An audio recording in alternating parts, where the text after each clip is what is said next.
Fala meus amigos, tudo bem? Estamos hoje aqui para mais um vídeo com um tema muito interessante, um tema que é muito pedido por todos os nossos seguidores, né? Que é como identificar as bactérias filamentosas e acabar definitivamente com o buco filamentoso. Se você também tem interesse em saber sobre isso, fique com a gente até o final que eu vou te explicar tintim por tintim.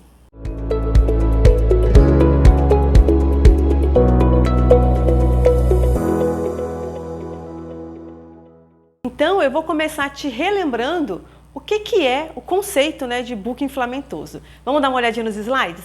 O buco inflamentoso nada mais é do que flocos biológicos com excesso de bactérias filamentosas. O lodo acaba ficando com um IVL muito alto. Em função desse IVL muito alto, o que vai acontecer? Um escape de sólidos pelo efluente tratado. Quando a gente fala escape, né, também conhecido como arraste de sólidos, é quando você faz o seu Cone-Hoff lá no efluente tratado e você tem o quê? Uma concentração de sólidos no fundo do cone acima de 1 ml por litro. Esse é o famoso arraste de sólidos. Se você não sabe o conceito ainda de IVL, lembre-se, nós temos um vídeo bem explicadinho aqui no canal falando sobre isso, que a gente vai deixar na descrição desse vídeo, ok? Só que antes de mais nada, é preciso primeiro você ter certeza que você tem realmente o buco inflamentoso. Então existe uma técnica para isso, é o passo a passo que eu vou te passar a partir de agora, ok? Eu falo isso, gente, porque às vezes acontece assim, de muitas pessoas nos procurarem ou pelas redes sociais ou aqui no WhatsApp da empresa, falando assim, Às vezes a pessoa até me manda fotos, fala assim, você consegue identificar que filamentosa é essa? Porque eu tô com arraste de sólidos e tá arrastando por causa dessa filamentosa. E aí, primeiro que eu olho a foto e falo, putz, não tem como eu saber que filamentosa é essa, né? E eu vou mostrar para vocês o porquê daqui a pouco. E segundo, que muitas vezes eu olho assim e a filamentosa não está em grande quantidade, tá? Então, antes de você tomar essa conclusão, eu tô com arraste de sólidos em função do buco inflamentoso, é bom você relembrar, e a gente tem um vídeo também aqui no canal falando sobre isso, que o arraste de sólidos não é só causado por isso, tá? Existem outros problemas, outras patologias que o floco biológico pode apresentar, que também vai levar ao arraste de sólidos. Só relembrando, né? O pinflock, o floco com crescimento disperso e o floco com booking viscoso. Tá? Então tenha primeiramente certeza que você realmente tem um buco inflamentoso.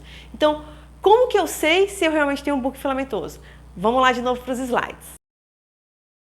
O primeiro passo é você ter um microscópio equipado com contraste de fase. E eu também já falei sobre isso aqui, pessoal. O contraste de fase é um acessório que vem no microscópio que deixa a sua imagem muito mais nítida, tá? Então, também temos vídeo aqui no canal falando sobre como escolher um bom microscópio e tudo mais. Depois vocês procuram aqui, ok? Então, assim, é imprescindível. Se você quer saber se você tem buco inflamentoso e mais do que isso, você quer identificar qual é a espécie de bactéria filamentosa que está causando esse booking, é essencial, não dá para abrir mão do contraste de fase. Olha aqui um exemplo. Essa é uma foto no microscópio sem contraste de fase. Você vê aqui, você observa que tem algumas bactérias filamentosas saindo para fora do floco biológico. Ok, não é incomum acontecer o seguinte, a pessoa que já faz análise do lodo ativado dela fala assim para mim, vê essa imagem e fala, olha, tá tudo bem, eu não tenho problema nenhum com buco inflamentoso. Porém, quando você coloca essa mesma imagem no acessório, no contraste de fase, olha quanta filamentosa você consegue enxergar. Além dessas mais grossinhas, que dava para ver bem aqui nessa foto, ó, você consegue ver umas bem fininhas, né? Que talvez não causaria arraste de sólidos, mas causaria uma turbidez muito alta no seu efluente, ok? Então, é imprescindível ter o contraste de fase, até mesmo para quantificar. Às vezes não é só para identificar, mas também para quantificar. Passo 2. Nós vamos ter que fazer agora a classificação da quantidade de bactérias filamentosas. Vocês sabem que aqui na AquaExpert a gente segue a metodologia do professor David Jenkins. E ele classifica as filamentosas como menos filamentosas na amostra quantidade A e bulking filamentoso, uma quantidade muito grande de filamentosas, é a quantidade E e F. Às vezes eu vou em algumas indústrias que já aplicam análise microbiológica, eles fazem essa classificação de 1 a 6. Tá tudo bem, é a mesma coisa, tá, pessoal? A ou F ou 1 ou 6, tá tudo certo. O mais importante é que essa observação tem que ser feita no aumento de 100 vezes, tá, pessoal? Ou seja, na objetiva de 10 vezes. Por que isso é importante? A gente tem que ter um padrão de visualização. Se você colocar no aumento, por exemplo, de 400 vezes, você vai enxergar tudo muito próximo de você. O certo é observar no aumento de 100, ou seja, na objetiva de 10 vezes, porque você vai ter uma área mais ampla de observação, né? E aí você vai começar a fazer a contagem de cada floco. Em cada floco, quantas bactérias filamentosas você consegue observar? Ou saindo de dentro do floco, ou no entorno do floco, próximo a ele, ok? As filamentosas, né, vão variar aí de a quantidade A, onde os filamentos estão presentes ocasionalmente, até a quantidade F, quando eu vou ter uma quantidade realmente excessiva de filamentos, tá? Então, vou dar aqui uma pincelada nessas quantidades. Na quantidade A e também na quantidade B, vocês vão ver uma quantidade muito pequena de filamentos saindo de cada floco. Por exemplo, nesse floco aqui, você vê que tem 1, 2, 3 filamentos saindo. Porém, nesse outro floco aqui, você não vê nenhum, certo? Então, quantidade A e B é realmente uma quantidade muito baixa de filamentos em cada floco. Na quantidade C e D, você já vê uma quantidade bem comum de bactérias filamentosas, tá? Na quantidade C, você vai observar de 1 a 5 filamentos saindo em cada floco. Então, vamos supor que a gente tem vários floquinhos aqui, esse daqui, esse daqui. Não importando ainda, neste caso, as outras características dos flocos, tá, pessoal? Estou realmente focando agora na quantificação. Então, por exemplo, aqui nesse floquinho nós temos 1, 2, 3, 4, 5, 6, 7, 8, 9 filamentos saindo de dentro dele e ainda aqui 10, 11 próximo dele, né? E aí eu faço a mesma coisa aqui nesse, ó, 1, 2, 3, 4, 5, 6, 7, 8, 9, 10, 11, 12, 13, 14, 15... Então, mais ou menos de 15 a 16 filamentos em cada floco. Nesse pequenininho aqui, eu estou vendo 1, 2, 3, 4, certo? Então, relembrando a quantidade C, você vai ver de 1 a 5 filamentos em cada floco. E na quantidade D, você vai ver de 6 a 20 filamentos em cada floco. Lembrando que isso aqui é uma foto, né? O ideal é que você passeie pela sua lâmina e observe aí pelo menos uns 20 flocos para saber fazer essa classificação final, porque às vezes você tem assim flocos com mais e flocos com menos, então você tem que ver quem é que está predominando nesse caso, tá? E aí nós temos a quantidade E e F, que são os famosos bulking filamentoso, sendo que a quantidade F é ainda pior do que a quantidade E. Na quantidade E você vai ter mais de 20 filamentos em cada floco. Por exemplo, aqui não dá para contar mais, né? Quantos filamentos eu tenho neste floco aqui. E na quantidade F é quando você tem realmente as bactérias filamentosas predominando na sua amostra, né? Então, você vai olhar a lâmina inteira e você praticamente vai ver só filamento. Ok, depois de tudo isso, né, eu já consegui identificar, por exemplo, que eu tenho uma quantidade filamentosa E ou F. Então, o próximo passo é o quê? Identificar essa espécie. Agora, uma pergunta que você pode estar se fazendo agora. Mas e se eu classifiquei como A, B, C ou D? O que eu faço? Eu recomendo o seguinte, se for uma quantidade A e B, não precisa se preocupar em identificar a espécie, porque vocês vão ver que não é nada fácil, não é uma tarefa nada fácil identificar as filamentosas, né? Então, se está a quantidade A e B, tudo bem, porque essa quantidade não vai interferir na qualidade na sedimentação dos seus flocos biológicos, tá? A quantidade C e D já é mais interessante, principalmente se você percebe que vem aumentando. Vamos supor que numa amostragem anterior estava uma quantidade B e de repente, né, vem aumentando para C, para D. Isso é um sinal de que você tem que ficar atento, porque de D é um passo, né, para ir para E ou F, né, e causar o buco inflamatoso, tá? Mas assim, se você tem feito as suas análises e está dando sempre constantemente ali C ou D, também você pode identificar uma vez ou outra e não precisa se preocupar, porque não é isso que... Vamos supor que você está tendo arraste de sólidos, não é por causa das filamentosas que está arrastando, caso elas estejam em quantidade C e D. Mas, se tiver E ou F, que nem a gente mostrou ali nas fotos, aí não tem por onde fugir, você tem que tomar o próximo passo, que é identificar a espécie que está predominando na sua amostra. Bom, pessoal, existem inúmeras espécies de filamentosas, tá? Aqui tem alguns nomes para vocês irem se familiarizando. Tem a Spirochilus natans, tem a 1701, tem a Liscomenobacter hydrosis. Outras que são típicas de relação F sobre M muito baixa.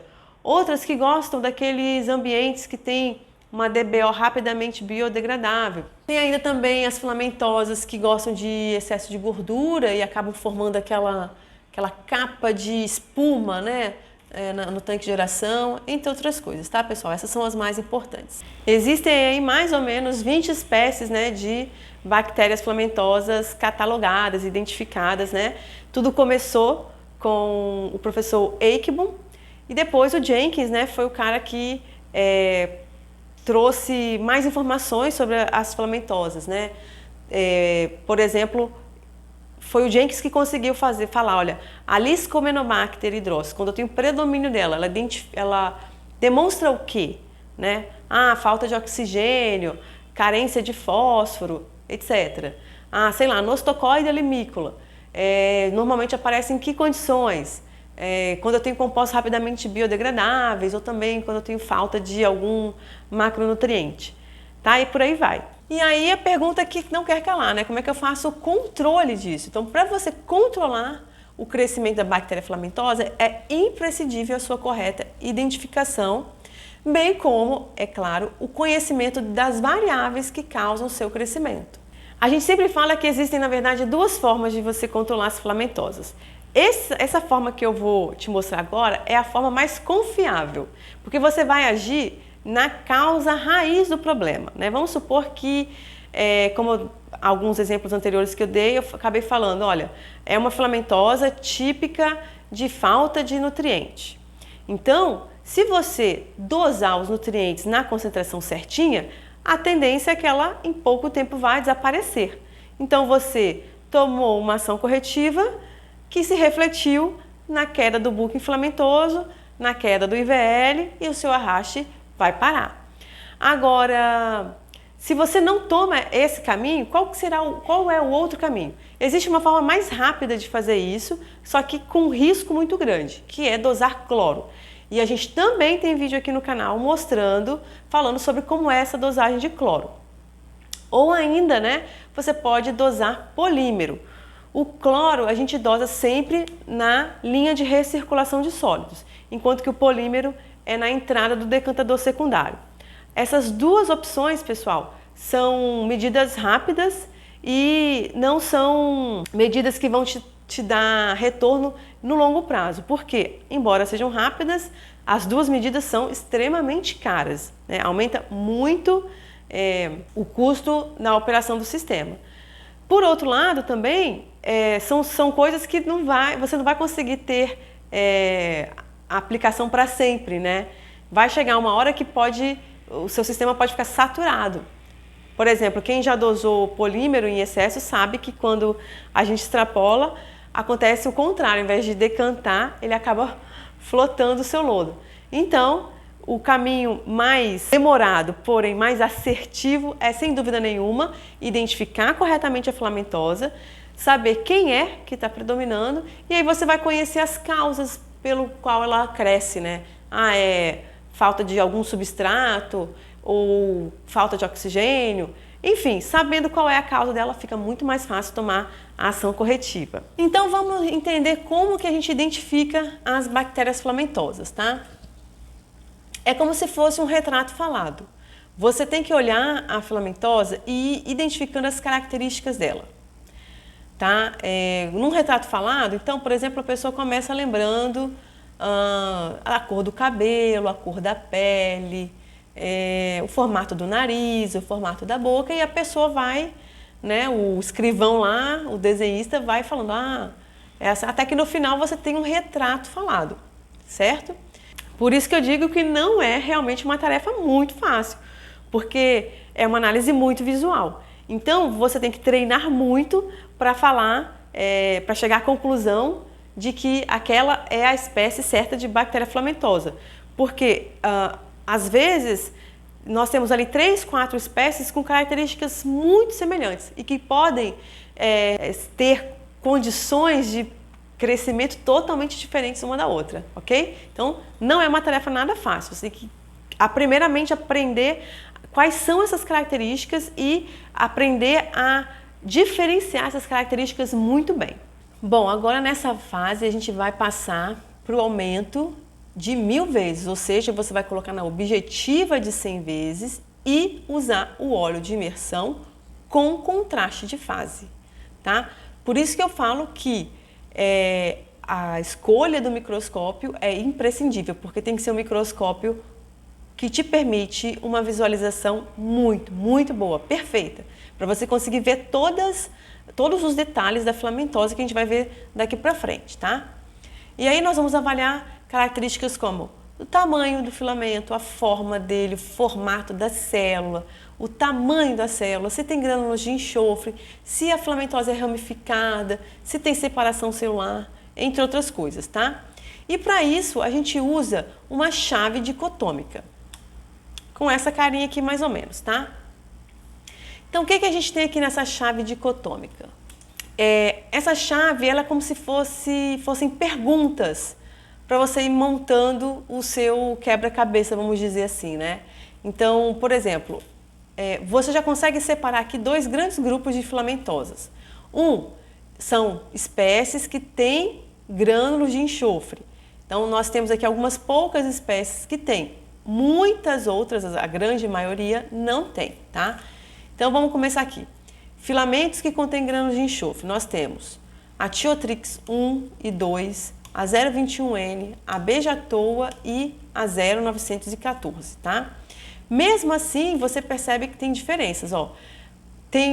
Vamos supor que você identificou que realmente tem grânulo de enxofre na sua filamentosa. Mesmo assim, né, são várias espécies diferentes que vão ser identificadas, né, classificadas, diferenciadas através de outras características. Por exemplo, a 0914 é a única que tem grânulo de enxofre quadrado. As outras têm grânulos esféricos, tá? Então vamos aqui a um exemplo.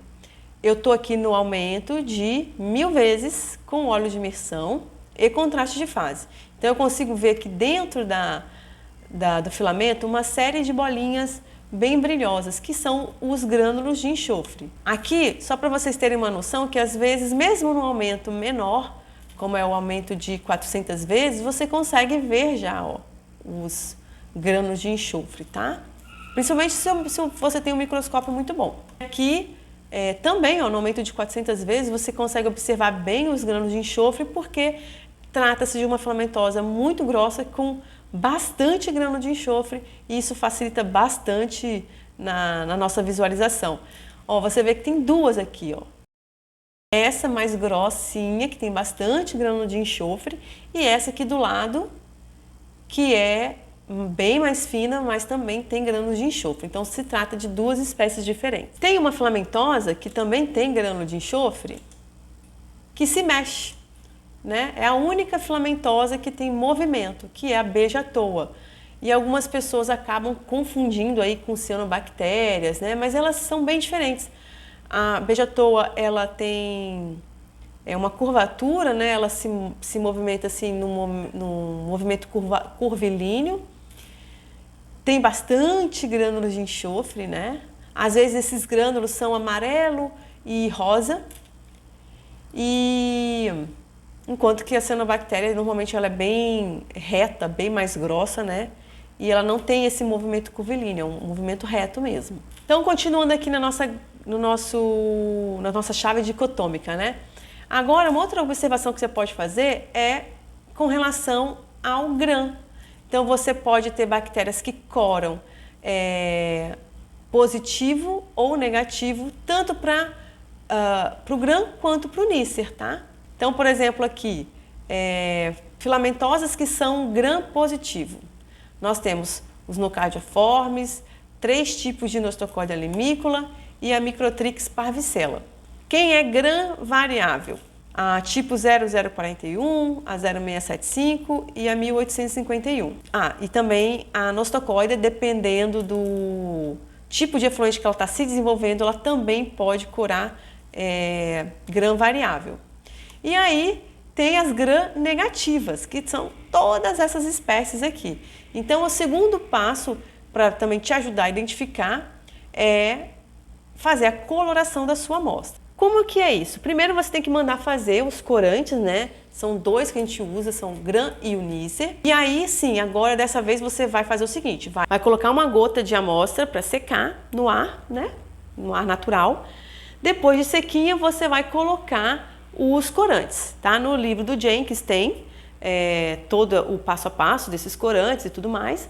E aí depois que elas estiverem coradas, você vai voltar para o microscópio novamente no aumento de 1000 vezes, ou seja, no objetivo é de 100 vezes, com óleo de imersão. Porém, dessa vez é em campo claro, você tira completamente o contraste de fase. Então, assim, ó, na coloração GRAM, a gente separa as bactérias em 2 categorias, que são determinadas pela parede celular da bactéria, tá? Bactérias GRAM positiva retém cor roxa. Então, quando você faz a avaliação no microscópio, você vê o quê? Que a maioria das filamentosas estão bem roxinhas. Já as que são GRAM negativa, a parede celular da bactéria perde a cor roxa, então ela tende a ficar rosa, ok? Então, as bactérias que são GRAM positivas acabam corando roxa. E as que são negativas, ou seja, aquelas que perdem a cor roxa, ficam rosa. Aqui um exemplo de uma bactéria GRAM positiva, né, que ficou bem roxinha. Aqui um exemplo de bactéria GRAM negativa, bem rosinha. No caso da coloração Neisser, é a mesma coisa, a gente vai pegar a amostra, deixar secar e depois colocar os corantes, né? O que diferencia, né, uma bactéria Neisser negativa de uma positiva é que a positiva ela cora azul porque ela tem grânulos que acumulam polifosfato e isso acaba corando uma cor azul bem forte, e as que não têm esses grânulos ficam marrom, né? Tendem a ficar bem marronzinha. Aqui um exemplo de uma filamentosa que corou Neisser bem positivo, tá vendo que é um azul bem forte, né? E aqui um exemplo de uma filamentosa que corou Neisser negativo porque ela ficou bem marronzinha. Mas pode acontecer também de corar o tricoma, né, o filamento ficar negativo, ou seja, marrom, porém ficar cheio de grânulos de polifosfato ou até mesmo grânulos de enxofre que coram azul, né, um azul bem forte. Então, pessoal, o que acontece agora é que fica aí esse mundaréu de filamentosas que são GRAM negativo. E a partir daqui, o que vai diferenciar uma espécie da outra, né? Então, por exemplo, se o tricoma, ou seja, se o filamento ele é enrolado, se ele é reto, se ele é curvo, né? Se essa espécie tem bainha ou não. A bainha é quando a parede celular da bactéria é bem aparente, aí quando uma célula morre, você consegue ver a bainha. Existem espécies que têm células retangulares, outras que as células são bem variáveis no mesmo tricoma, ou seja, tem discoide, tem barril, tem filamentosas que o tricoma dela é totalmente enrolado, outras que formam correntes de células, outras que as células são ovais, enfim, tem algumas que têm crescimento aderido, né? Ou seja, pequenas bactérias que se aderem ao longo do filamento. Tudo isso ajuda você na hora de identificar a espécie. Tá? Aqui um exemplo de bainha. Algumas células do filamento morreu e você consegue ver a parede celular dele, né? A bainha. O comprimento é muito importante. Muitas vezes, o que vai fazer você conseguir diferenciar uma filamentosa da outra é justamente o comprimento dela, tá? É tudo igual, tudo parecido, só que uma é maior, né? Sei lá, uma vai no máximo até 100 micrômetros de tamanho, a outra vai até 500. Né? E também a largura desse filamento. E muitas vezes é necessário você também conseguir medir o comprimento da célula, tá? Quanto que tem cada celulinha, qual o tamanho dela.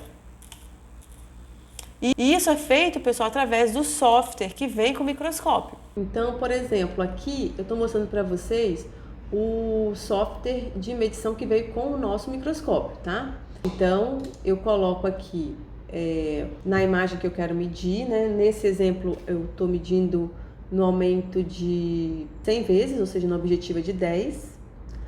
Aí eu clico aqui nessa medição, né? Nesse caso é uma medição curva, porque essa filamentosa ela é curva, então fica mais fácil da gente medir. E aí ela deu 193 micrômetros.